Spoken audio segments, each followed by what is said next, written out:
L'Office national d'identification et la Direction des libertés publiques et des affaires politiques étaient face à la presse ce matin pour présenter le nouveau guichet unique des associations ainsi que le nouveau récépissé des déclarations d'existence d'associations.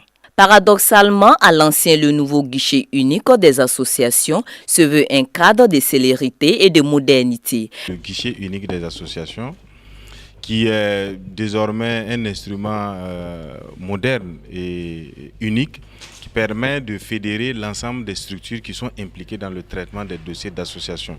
Il s'agit évidemment des services du ministère de l'administration territoriale, y compris les services de la Direction générale de la police nationale, les services du ministère de l'économie et des finances à travers la perception spécialisée, et enfin les services du secrétariat général du gouvernement et du conseil des ministres à travers le service du journal officiel.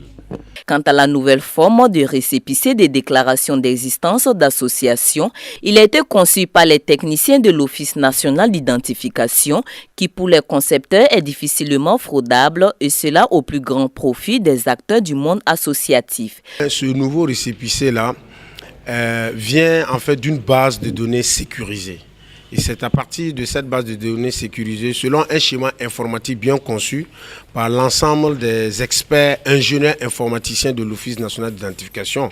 Et je profite vraiment de votre micro pour vous rassurer ici que nous avions pris les dispositions de routine pour que ce document ne soit pas falsifiable. Et même si ce document arrivait à être falsifié, nous pouvons en faire la lumière de façon systématique. Donc c'est cet apport technique-là en matière de conception de documents modernes.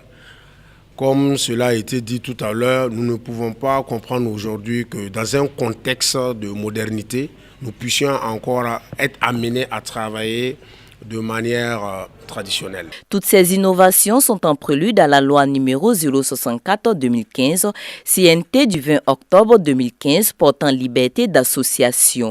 Une grande campagne d'information et de sensibilisation débutera d'ici là et la Direction générale des libertés publiques et des affaires politiques en collaboration avec l'Office national d'identification espère ainsi une rématriculation de tous les mouvements associatifs du Burkina Faso d'ici décembre 2017.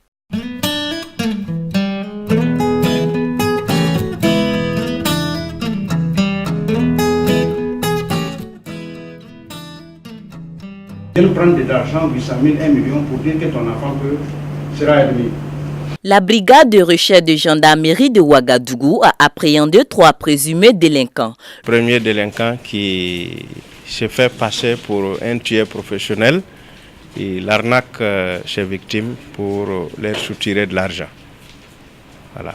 Et le second, c'est des fraudeurs, un groupe de personnes qui fraudent, du moins qui font des contournements sur les réseaux téléphoniques mobiles. Le premier individu se faisait passer pour un tueur professionnel et a fait plus d'une centaine de victimes. Les victimes du faux tueur professionnel étaient ses anciens collègues de travail, les personnes ayant affiché leurs contacts téléphoniques devant leur boutique ou sur des panneaux publicitaires et les personnes qui contactent les médias à la recherche de leurs parents. Le deuxième groupe constitué de 2 individus était spécialisé dans le piratage des réseaux de téléphonie mobile. Voici le mode opératoire. Le mode opératoire est essentiellement par des appareils, des équipements électroniques qu'ils utilisent pour pirater les réseaux de téléphonie mobile. Voilà, ils installent ces équipements dans des maisons équipées via Internet et j'achète des cartes de téléphonie mobile qu'il introduit dans ces équipements et ainsi j'arrive à pirater les communications venant de l'extérieur du Burkina. Des cartes comme ça, à l'aide de l'Internet qu'ils ont installé. Le patron est à l'extérieur et ils sont sur place au Burkina. Ils grattent, ils recensent les codes qui sont sur les cartes, les codes de recharge. Voilà. Ils mettent ces codes-là sur un tableau Excel et ils envoient sur la boîte électronique du patron qui est hors du Burkina. Et c'est celui-là qui est chargé maintenant de récupérer ces codes de recharge et de poursuivre le processus. Une perquisition dans les domiciles a permis à la gendarmerie de saisir plusieurs appareils électroniques ainsi qu'un lot de cartes de recharge Airtel d'une valeur d'1 million de francs CFA.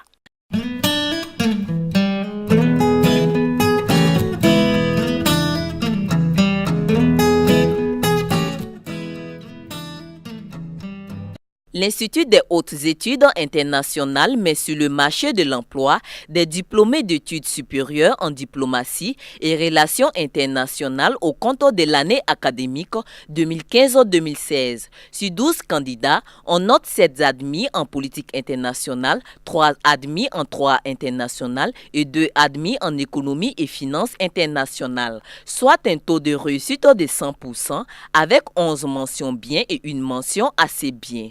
Baptisés Stabilisé et Intégration, ces 12 lauréats de la 5e promotion des élèves diplomates, conseillers des affaires étrangères de l'INEI, perçoivent le parchemin ainsi que des présents de leurs parrains et se disent ainsi aptes à affronter le monde du travail et à contribuer au développement socio-économique du Burkina Faso. Vous savez, nous sommes dans un environnement où on parle beaucoup de paix, où on parle beaucoup de stabilité.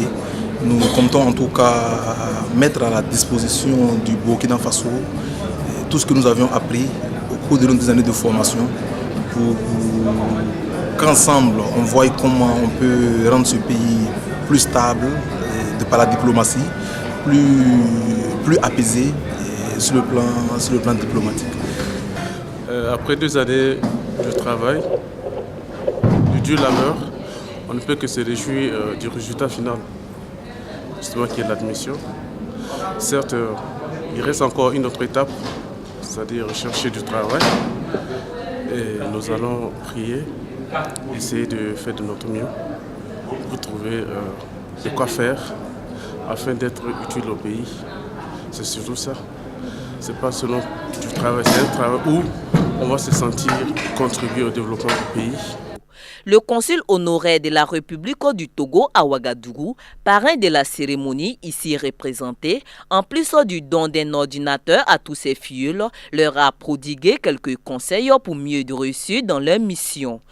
De façon résolue et réaliser avec acuité toutes les tâches qui vous seront confiées par vos supérieurs hiérarchiques.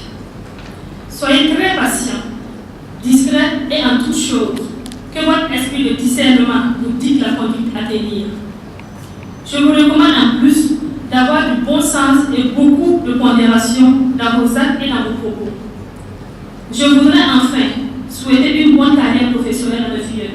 Le ministre des Affaires étrangères, Alpha Barry, patron de la cérémonie, promet que les doléances du directeur général de l'INEI ainsi que des impétrants, à savoir la prise en compte de ces étudiants formés dans le programme de recrutement des agents du ministère, l'allocation des ressources financières pour la construction du bâtiment administratif, de matériel pédagogique, didactique ainsi que roulant, ne sont guère tombés dans les oreilles d'un sourd.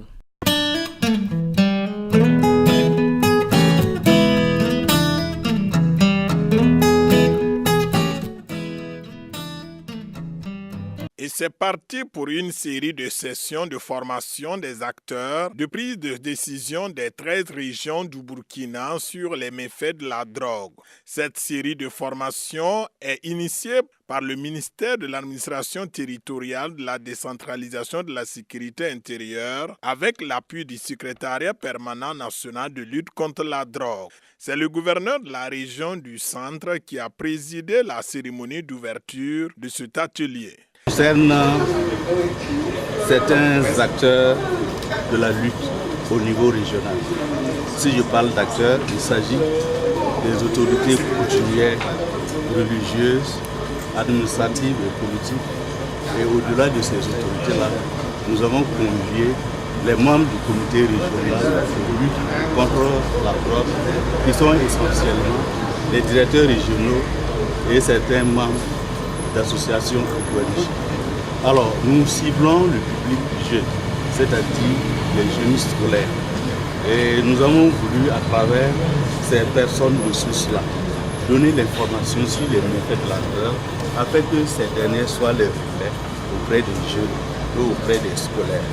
Je n'oublie pas, bien sûr, au titre des participants, il y a les APE et les amis. Donc nous comptons, pour tout dire, sur toutes ces personnes ressources, afin qu'elles aident le Comité national de lutte contre la drogue à véhiculer le message sur les méfaits de la drogue et tous les stupéfiants que les jeunes consomment dans notre ville et dans notre région. Voilà en ce sens ce qu'on peut ressortir de cet atelier que nous organisons ce matin. Cette année, la journée nationale de lutte contre la drogue a été célébrée au Burkina Faso sous le thème « La problématique de la drogue en milieu scolaire, quelle stratégie de lutte pour une meilleure prévention ?» La consommation de la drogue en milieu scolaire, il faut le rappeler, crée l'indiscipline, l'incivisme. Elle a aussi des conséquences néfastes sur le plan sanitaire comme les maladies cérébrales et des cancers divers. Elle est l'une des causes pathologiques.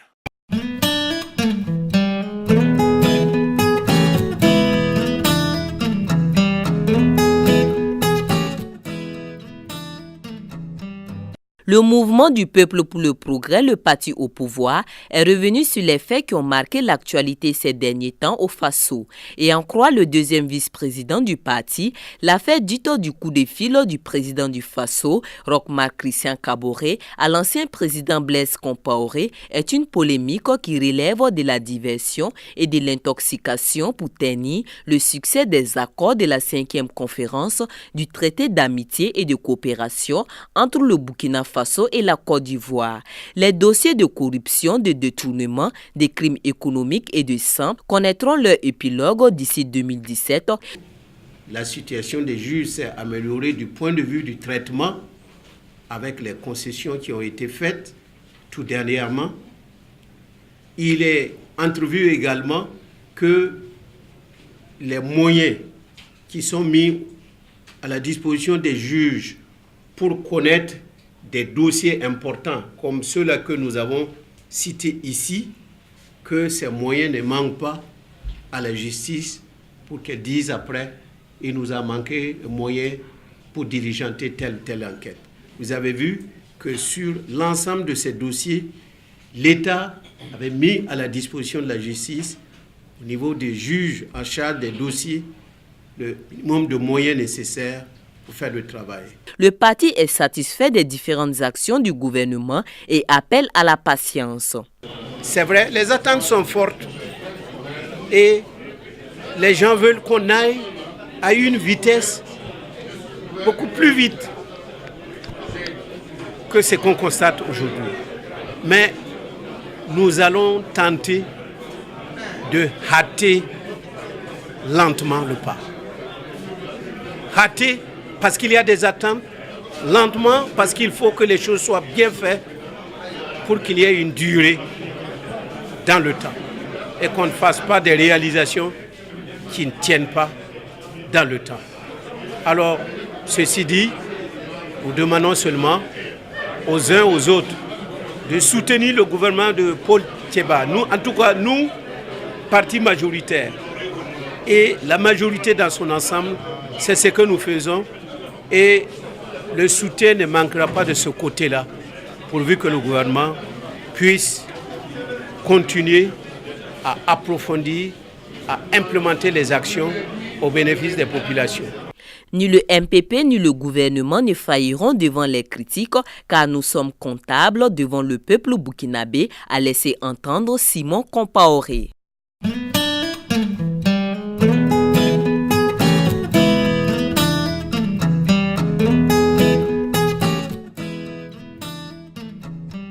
« 17 février 1991, 6 août 2016, il y a de cela 25 ans que les fidèles du Centre international d'évangélisation de l'église locale d'Épissy, d'environ une quinzaine de membres, tenaient leur premier culte dans le salon de la sœur Bernadette Ouedraogo. Aujourd'hui, on assiste à la dédicace d'un édifice de 1200 places. Premièrement, pour donner gloire à Dieu, qui en est l'auteur et qui est réellement celui autour de qui tout tourne sur la terre. Alors nous sommes venus pour honorer le Seigneur avec son peuple, nous réjouir de ce que Dieu a donné à cette église locale de Pissy, un temple dans lequel ils vont non seulement adorer, ils vont prier le Seigneur, mais aussi ils vont exercer la compassion pour tout le voisinage et aussi pour quiconque viendra ici qui est dans un besoin spirituel, physique et moral. Le temple, c'est là aussi où sûrement ils vont nourrir les démunis, les orphelins, les veuves, ils vont prendre en charge ceux qui sont fatigués, épuisés. Aujourd'hui, j'ai la confirmation, une fois de plus, que le fait d'ouvrir l'église, la première église locale, le centre d'évangélisation à Ouagadougou, après l'assassinat, je sais que c'était la volonté parfaite de Dieu. En fait, moi j'avais donné ma maison pour faire une cellule. Mais quand le responsable de l'évangélisation, le pasteur Gilbert Kaboré, est venu visiter, en repartant, il a dit « Dieu m'a parlé ». Et Dieu dit qu'ici, ça ne peut pas se limiter à une cellule de maison. Ici, ça doit être une église et ce sera une grande église. Donc je rends grâce au Seigneur de m'avoir fait la grâce de venir dans ma maison pour accueillir son peuple. Et cela en 1991. Que toute la gloire revienne au Seigneur. Les travaux de construction ont débuté le 12 août 2012 et cette cérémonie a été l'occasion pour les responsables ecclésiastiques de récompenser des hommes qui ont œuvré pour que ce joyau voie le jour. Le pasteur Enoch Paré, pasteur principal de l'église, a invité ses fidèles à adopter des attitudes dignes des fils de Dieu. Si en venant au pied du trône de Dieu, nous devons être consciencieux, nous devons être sérieux. Ça veut dire nous laissons tomber tout ce qui est incompatible avec l'adoration du Seigneur pour nous concentrer sur le Seigneur, sur son trône et sur son adoration. Donc, il va de soi que nous laissons tomber nos causeries, nos discussions vaines et beaucoup d'autres choses. Le pasteur Mamadou Karambiri, père fondateur du Centre international d'évangélisation, a exhorté les chrétiens de l'église locale d'Épissy à ne jamais oublier que cette maison est une maison de prière, de guérison, de délivrance, de louange et d'adoration. Précisons que le Centre international d'évangélisation, église locale d'Épissy, compte environ 500 fidèles. Le coût total des travaux s'élève à environ 200 millions de francs CFA.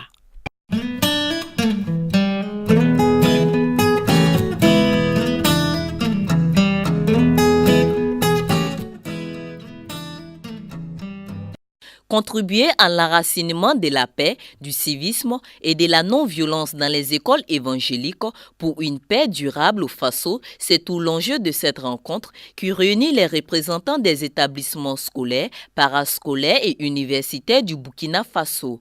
Pour le Conseil général des assemblées de Dieu du Burkina Faso, notre vision est d'apporter une éducation holistique, une éducation complète. Une éducation qui répond aux besoins du Burkina Faso. Une éducation qui est plus ou moins initiée et appropriée par les acteurs burkinabés. Une éducation qui apporte la transformation. Donc nous sommes à côté du ministère pour apporter notre contribution et nous sommes disposés dans la mesure où il y a des passerelles ou des accompagnements ou des autorisations ou des partenariats pour apporter cette valeur ajoutée. L'Église est riche en matière d'éducation holistique. Et il faudrait sortir des 4 murs de l'église pour mettre ça sur la place du marché.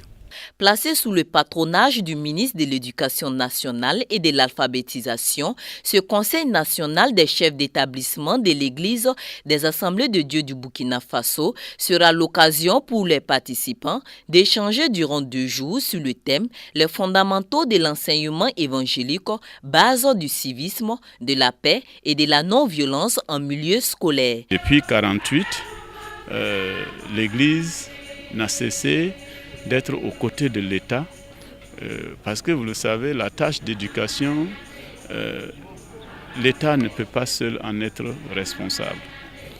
L'éducation, comme l'a dit le directeur des œuvres, elle se passe d'abord en famille, elle se passe ensuite en communauté et en 3e lieu à l'école.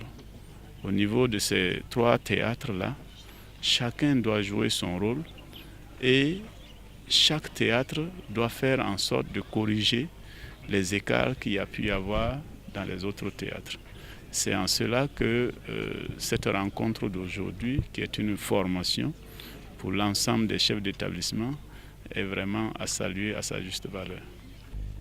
Les fondamentaux de cet enseignement évangélique, ce que nous aurons le privilège de décortiquer durant 2 jours, il y a d'abord la connaissance de Dieu. Tout se fonde à Dieu. Il y a également la connaissance de l'homme. Connaître l'homme, ses besoins et répondre également à ce que l'État attend de nous. Ce sont des fondamentaux. Nous voulons participer à la lutte contre l'incivisme, à la lutte contre la violence en milieu scolaire. Donc, c'est pour former, outiller nos enseignants à pouvoir être efficaces dans cette lutte. La première école de l'Église des Assemblées de Dieu a été ouverte en 1948. Aujourd'hui, l'Église compte 78 établissements sur toute l'étendue du territoire national, dont 59 écoles primaires, 14 établissements secondaires d'enseignement général, 2 établissements d'enseignement technique, 2 écoles préscolaires et un établissement supérieur.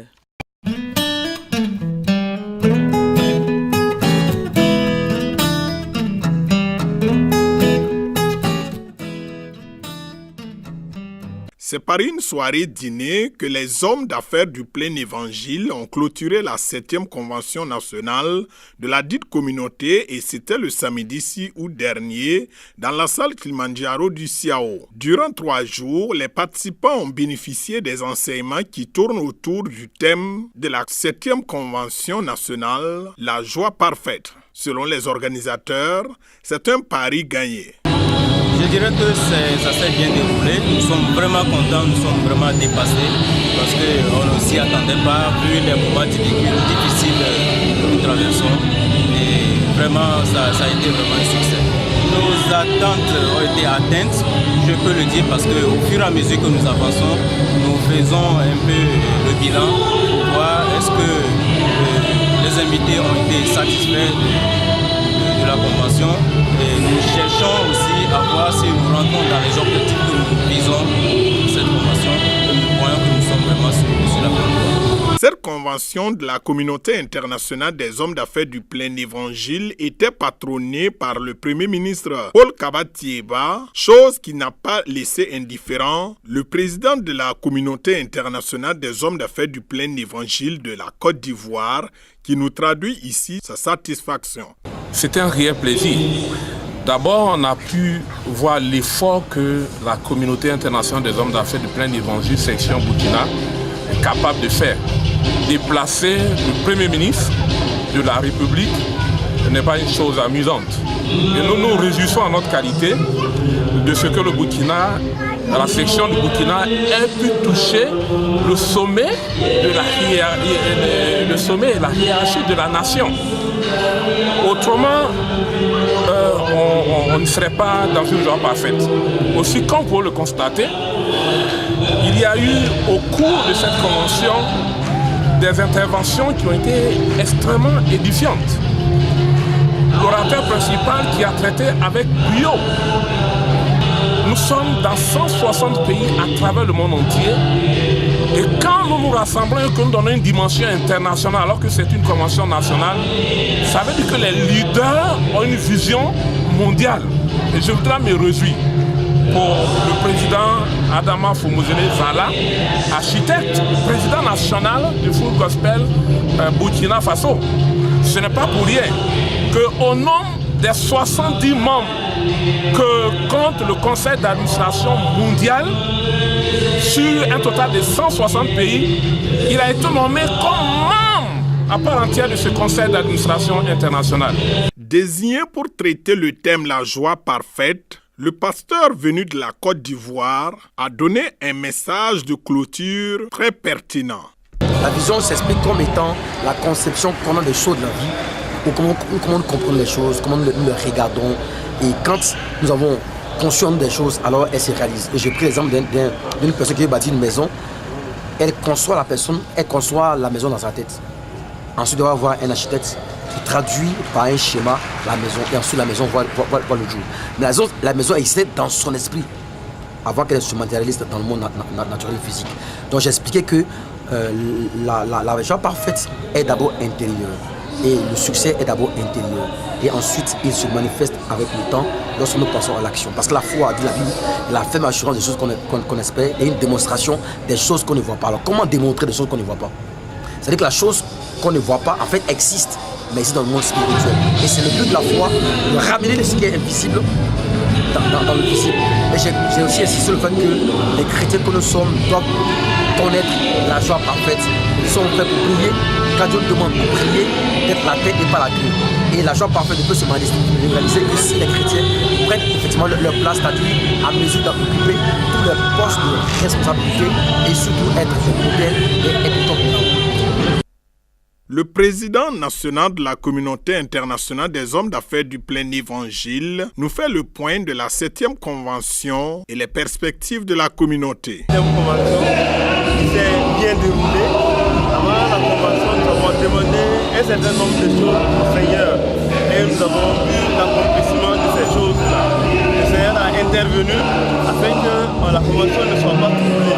Vous avez bien vu. Elle a commencé dans la paix du Seigneur et elle s'est terminée dans la paix du Seigneur avec une joie réellement. Nous avons, par la grâce de Dieu, nous voulons l'année prochaine organiser une autre convention et ce sera le 30e anniversaire de la communauté et nous voulons faire, s'il plaît à Dieu, une très grande convention.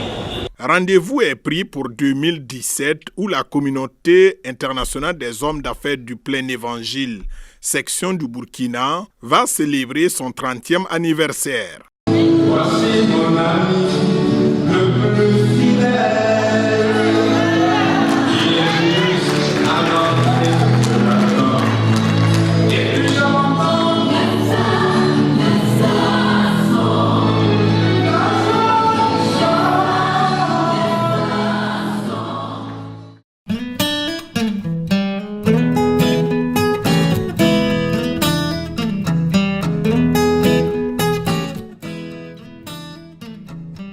Moi et ma maison, nous servirons l'Éternel. Tiré du livre de Josué 24, verset 15. C'est sous ce thème qu'on a célébré la 15e journée des hommes de l'Église des Assemblées de Dieu à Koutougou, MEV. Mais pourquoi le choix de Koutougou? Le bureau régional de Koutougou, avec tout ce que nous avons vu en eux, les rapports, surtout vous savez qu'aujourd'hui, quand on dit de faire un rapport financier, ce n'est pas aussi simple que ça. Mais nous avons constaté que la région de Koutougou, le président régional de Koutougou et ses accompagnants, ils ont beaucoup vraiment travaillé et vraiment nous sommes fiers d'eux. Au cours de la cérémonie, une trentaine de personnes, qui d'anciens présidents régionaux, d'autres pour leur accompagnement et soutien, ont reçu des attestations de reconnaissance. Je ne saurais comment remercier d'abord mon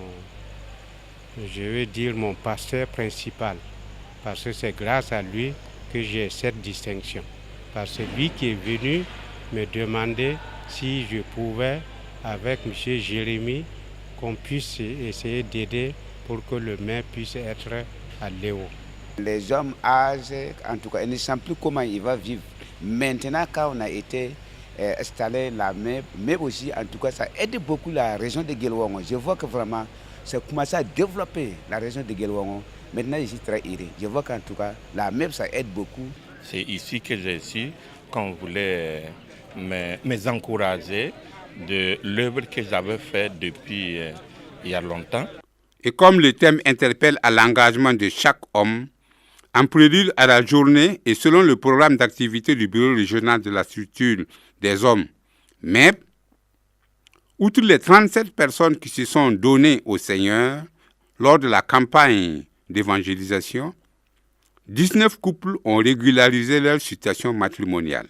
Je pense que c'est une inspiration. Alors, quand nous étions en train de vouloir faire notre programme d'activité, nous avons prié, nous avons demandé au Seigneur de nous orienter pour que notre programme là, puisse concourir au bien-être des familles. Alors, donc, quelqu'un parmi le groupe a proposé qu'au sein des églises, là, il y a des couples qui ne sont pas en règle vis-à-vis de la loi. Donc voilà pourquoi nous avons sondé le terrain, nous avons sondé au niveau des églises pour voir s'il y a ces difficultés-là. Effectivement, nous avons trouvé plusieurs, plus que le nombre qui est là présentement. Et donc nous avons pensé que quand même ce serait une bonne action si nous voulons le bien-être des foyers, de faire en sorte que tout chrétien soit marié légalement selon la loi et selon l'Église. Cette belle inspiration du bureau régional a été saluée par l'autorité communale. C'est vrai, vous l'avez assisté, nous avons procédé ce matin à la célébration d'un mariage collectif de 19 couples. C'était un grand honneur et un privilège pour moi de célébrer, d'officier ces unions entre ces couples qui ont bien voulu régulariser leur situation matrimoniale. Nous sommes heureux de vivre ce genre de cérémonie et je voudrais profiter de votre micro pour féliciter et remercier la Fédération des Églises de l'Assemblée de Dieu pour cette initiative de régulariser, de faciliter la régularisation de la situation matrimoniale de leurs fidèles. Nous, à la mairie, nous serons toujours disposés et disponibles pour accompagner toutes ce genre d'initiatives. Moment de joie pour ces couples. Aujourd'hui, c'est un grand jour pour moi. Donc ça, c'est une journée inoubliable. Pour la grâce de Dieu, je peux dire que j'ai assumé ma responsabilité du mariage. Comme j'ai eu une chance là, le meuble là, ils vont nous jeter, nous les vieux. Et pour cela, j'ai comme la chance là. Je suis très content. Ouais. C'est pour cela que je dois accepter la loi. C'est la loi qui commande tout. Il faut accepter la loi d'abord, avec toutes choses. C'est pour cela que je me suis remarié encore à la mairie. Mais notons que le thème est interpellateur pour tous. Moi et ma maison, nous servirons l'Éternel. Je pense que c'est après un constat que Josué a fait appel à tous les anciens et ils les ont réunis parce qu'ils ont vu que beaucoup ne respectent plus les lois et il les a invités à faire un choix par rapport à ce que le Dieu de leur père ont fait pour eux. Alors, il les a posé la question, faites un choix. Est-ce que vous pensez par rapport au Dieu éternel qui nous a fait sortir d'Égypte, les actes qu'il a posés à notre endroit et les dieux païens à laquelle vous avez abandonné les lois de Dieu et vous vous êtes adhérés. Alors, c'est à vous de juger et de faire un choix. Quel est le Dieu qui peut être la solution à vos problèmes? Quelle est la solution? Quel est le Dieu en qui vous voulez être avec pour l'éternité? Je crois que ça a été une interpellation et même les anciens qui étaient là ont pris conscience de leur dérive. Et ils se sont concertés après, ils ont dit à Josué, loin de nous d'abandonner l'Éternel. C'est pour dire que, alors, même si dans notre vie de tous les jours, il arrive que, bon, notre moi nous amène à poser des actes contraires à la volonté de Dieu, nous devons faire un examen de conscience pour reconnaître que c'est avec Dieu que se trouve notre bien-être. Et demander pardon et retourner et de lui demander la force pour y résider avec lui, car c'est avec lui que nous réussissons.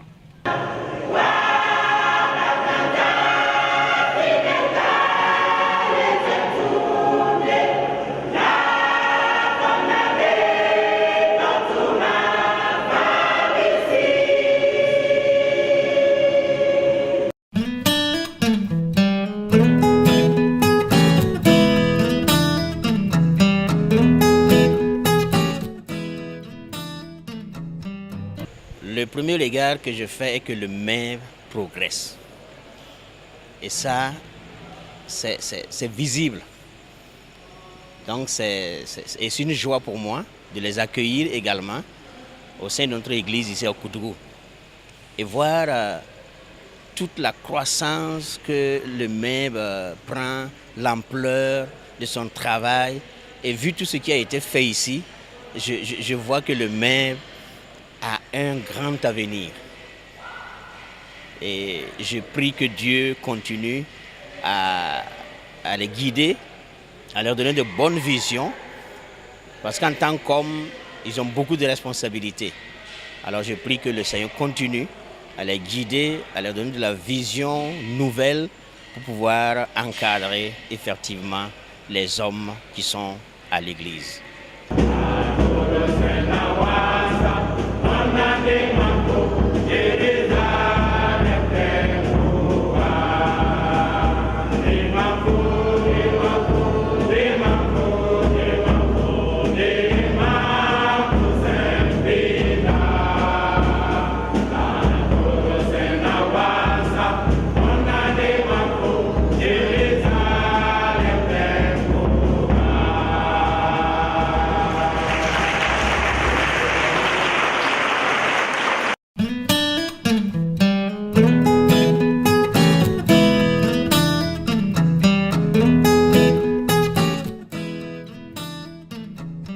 C'est une belle occasion pour nous d'avoir abrité cette journée du MEB à Koudougou et à l'église centrale.